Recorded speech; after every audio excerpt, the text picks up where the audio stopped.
Trap, Neuter, Vaccine, and Release. Yan ang proyekto ng grupo ng mga volunteer cat lover para pangalagaan ang mga stray cats sa Taguig. Ay panawagan din sila sa mga kapwa nila fur parent. Saksi si Jamie Santos. Lapit ka ng maada. Kuhanin ng loob. Pakainin. Aamuin. At kapag nahulog na, huli ka.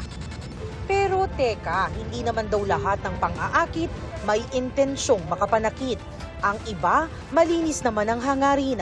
Tulad ng hangarin ng grupong nasa likod ng Trap, Neuter, Vaccine, Release o TNVR project para sa mga pusa na nasa Bonifacio Global City sa Taguig City.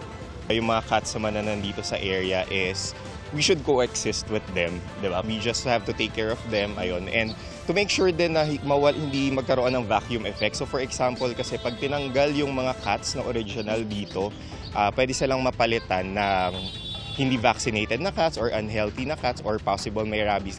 Magastos daw ang kanilang ginagawa, kaya nagtutulong-tulong ang mga miyembro ng Cats for BGC para sa kanilang programa at para ipaalala sa publiko ang responsible furrenthood. What we want to make sure is wag nyo pong dagdagan yung mga stray cats dito.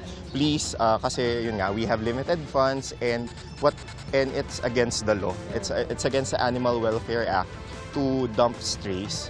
You can get up to 2 years into prison and 100,000 pesos na fine. Sa mga nais tumulong sa grupo, maaring bisitahin ang kanilang social media page.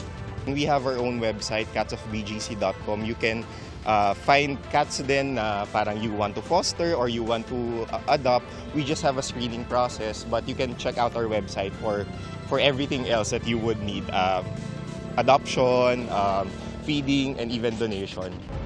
Para sa GMA Integrated News, Jamie Santos ang inyong saksi.